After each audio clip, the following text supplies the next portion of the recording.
Comment rendre le temps d'hospitalisation plus supportable? Cela fait déjà 20 ans que l'association Un hôpital pour les enfants planche sur la question à Poitiers. Aujourd'hui, c'est devenu l'une des plus importantes structures de France. 6 salariés, 80 bénévoles et surtout un rôle de plus en plus précieux auprès des équipes médicales. Du lundi au samedi, 6 jours sur 7, ils apportent de la gaieté dans les services. Une association pour une multitude de sourires. C'est un magazine signé Isabelle Hirsch, Julien Delage et Martine Citeau. Ça va Théo? Ouais. Oui. Un bisou? T'as été à l'école ce matin? Non. Tu veux en faire 2? Là c'est un gourmand. Ah mais il fait de l'œil à toutes les gens. Ah là là. Il va me faire des clins d'œil. Il me fait des clins d'œil. Et tu vas jouer avec Antoine? Ouais. Chaque jour, des enfants hospitalisés comme Théo attendent avec impatience l'ouverture des portes de l'espace ado. Ils sont soignés pour une durée plus ou moins longue dans le service pédiatrique du CHU de Poitiers. Ils trouvent dans ce lieu de quoi occuper leur journée. L'objectif principal des animateurs est de rendre plus supportable ce temps d'hospitalisation pour les enfants comme pour les parents. Théo, maman s'en va? Ouais, vas-y. Bon. À tout à l'heure. Ouais, goûtez-le. On confie nos enfants et on sait que le personnel est qualifié, il est génial. Et ça fait le bonheur des enfants car moi je vois bien là, hier c'était fermé mais il réclamait les jeux. Il vit pour les jeux, il sait qu'il est à l'hôpital mais voilà, il sait que voilà, il y aura quelque chose pour s'occuper à l'hôpital. Donc, et nous, voir du bonheur, un sourire, c'est que du bonheur en tant que parents.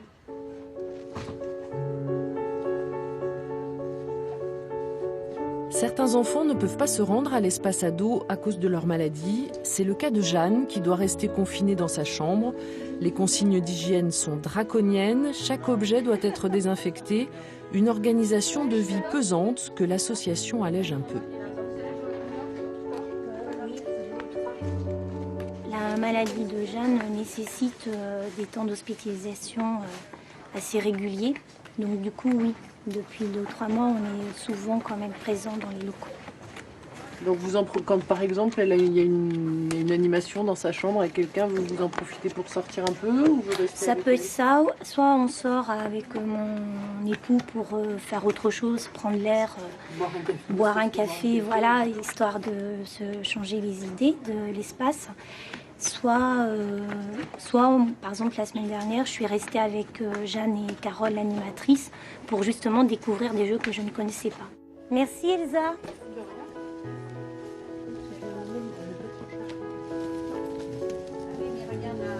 Il faut mettre une carte que tu retournes. Avant, il faut dire un mot. Donc, il était une fois un château dans les nuages. Son château était si immense qu'il abritait dans son intérieur des plaines et abritait aussi la peur, la souffrance. Il y a plein d'activités super chouettes, je trouve ça bien. Puis quand on n'a pas vie, on n'a pas le droit de sortir de la chambre, du coup c'est chouette qu'on puisse les amener dans les chambres. Ce drôle de singe. Mais pour Jeanne, toutes ces animations ne permettent pas de rompre totalement l'isolement. Car il devait délivrer une princesse qui était enfermée dans une tour. Parce qu'on s'ennuie beaucoup quand on peut pas sortir. Après, des fois, je vais à l'école. Et ça, c'est chouette quand je vais rendre visite aux copains. Ce qui lui pèse le plus, oui, c'est d'être coupé de ses copines, de ses petits copains. L'école a beaucoup d'importance pour elle. Voilà, donc c'est vrai que ça fait... c'est une coupure sociale pour elle. Donc c'est surtout ça qui est dur. Elle le dit, elle dit c'est dur moralement. C'est dur physiquement, la maladie, mais elle m'a dit que c'était encore plus dur moralement pour elle.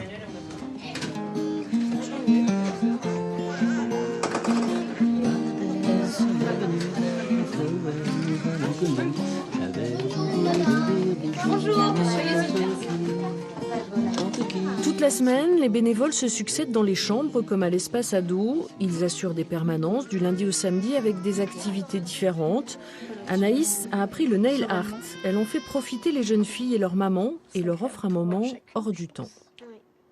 Pendant ces ateliers-là, que ce soit les mamans ou les enfants, ils viennent et voilà, ils n'ont pas forcément envie de parler. Enfin, ça dépend. Des fois, ils parlent de leur maladie, du quotidien à l'hôpital et parfois pas du tout. Du coup, j'offre vraiment un moment de bien-être. Qu'est-ce que tu en penses, toi, de cet endroit C'est bien. Comme ça, on peut sortir de nos chambres et tout ça. Ça fait passer le temps plus vite. Pareil, et voilà. Bon bah boulot. Allez les gars. Quand j'étais plus petite, une fois, je l'ai cassé. Il est tombé sur la table. Bravo. Tu méritais de nous faire la même chose, Mais avant, comment les enfants occupaient leur journée? L'association Un hôpital pour les enfants a vu le jour en 1993.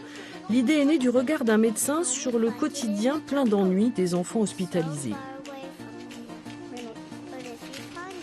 L'essentiel du temps des enfants est un temps vide, c'est-à-dire que les soins, les perfusions, les chimiothérapies, les soins de brûlure, c'est un temps très court de la vie des enfants à l'hôpital. L'immense majorité du temps est un temps qui est inoccupé. Et donc ça permettait de mettre à disposition des animations de tout type qui peuvent être présentes maintenant dans l'association. Tu sais comment elle l'appelait, sa maman? Ouais. Elle l'appelait comment? Le petit chaperon. Oh. Ah ben voilà, c'est ça. Tu la connais? Ouais. Ben non, tu la connais pas. Oh, mais... Non, parce qu'en fait, ce jour-là, la maman, elle dit, ta grand-mère, elle est malade. Et moi, il faut que j'aille faire des courses au supermarché. Vu du côté soignant, on voit que l'hospitalisation est beaucoup mieux vécue. On voit, et c'est pas anecdotique, des enfants qui, au terme de l'hospitalisation, demandent à rester. On a resté en disant mais j'ai pas fini, il y a une semaine sur telle thématique, j'ai commencé quelque chose, je veux rester. Ce qui est quand même pas courant à l'hôpital. Donc on voit des enfants qui vivent beaucoup mieux leur hospitalisation. Vous la prendrez après. Et pourtant au départ, pour les bénévoles, l'intégration au sein du service n'a pas été simple. Toi, tu vas où? Tu veux des crayons, tu veux pas glisser. Ah, tu veux les petits. Quand je suis arrivée, il était impensable de faire sortir un enfant de sa chambre avec une perfusion et tout. Alors les lois sont arrivées, on a beaucoup plus élargi. Il a fallu travailler quand même pas mal avec le personnel médical aussi. Le personnel soignant, vous le sentiez un peu... Ah oui, c'était un peu réticent. On va employer le mot, un peu réticent. Ils voyaient assez mal arriver des étrangers dans leur service, comme ça, des tierces personnes. Mais peut-être venant d'une discipline très sévère, qui était très stricte. C'est vrai que les enfants, ne sortaient pas. Aujourd'hui, l'association a une place à part entière en pédiatrie. Les échanges entre animateurs et soignants sont d'ailleurs indispensables pour le bien-être des enfants. Oui, on a un système de passe-partout en fait, qui nous permet d'avoir un lien avec les services. Donc sur ce passe-partout, il est indiqué si l'enfant par exemple a le droit de jouer, aux jeux vidéo. Par exemple, pour un enfant épileptique, on a besoin de savoir ces données-là. Si l'enfant a le droit d'avoir accès à Internet, des fois l'enfant doit être coupé de l'extérieur, donc dans ces cas-là, il n'a pas à avoir accès à Internet. On peut savoir si l'enfant peut avoir accès à la cuisine ou non, s'il a le droit aux visites. Donc on a toutes ces informations en fait, qui nous permettent de savoir le minimum. Parce que nous, on ne demande pas à en savoir trop sur la situation. Voilà, pour ne pas mettre en danger l'enfant, on a besoin d'avoir quand même certaines données.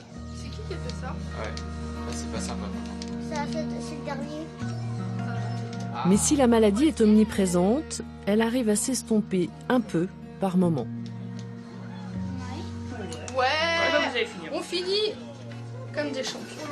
C'est moi la première. Lorsque l'on arrive dans cette association, on donne de son temps, mais on fait abstraction un petit peu de la maladie ou des enfants. Donc on vient, on donne de son temps. C'est après qu'on se rend compte un petit peu du contexte qui est un peu difficile. Et au fur et à mesure que ce que l'on donne et ce qu'on reçoit, on oublie totalement qu'on est dans un milieu hospitalier.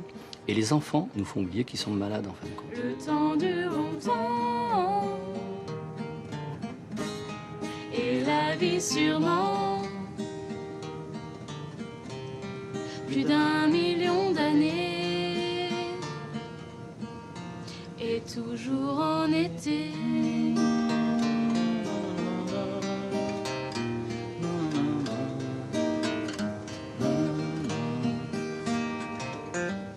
À la base, c'est important.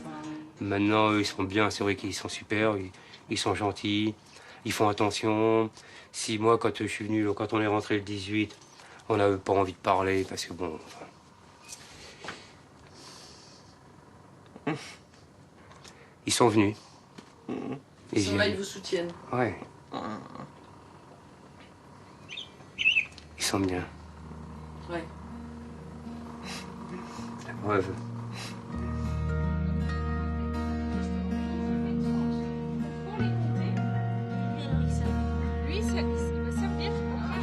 Les salariés comme les bénévoles sont confrontés au quotidien à des situations difficiles.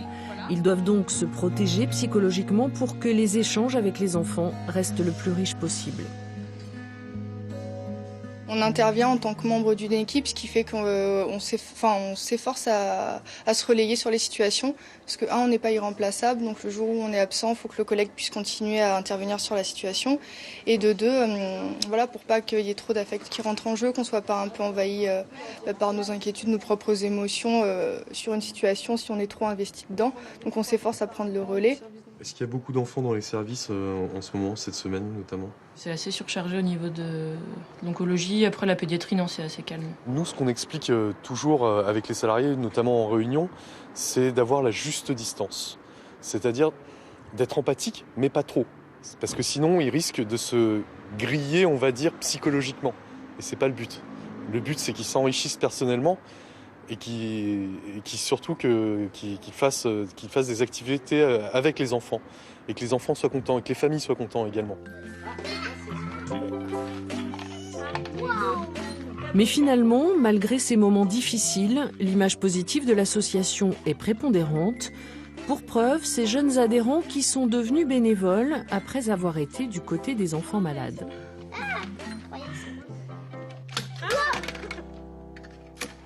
J'étais usager de l'association parce que j'ai eu des problèmes de santé, donc j'ai dû aller à l'hôpital et donc j'ai découvert l'association comme ça et ils m'ont vachement aidé dans des périodes un peu compliquées.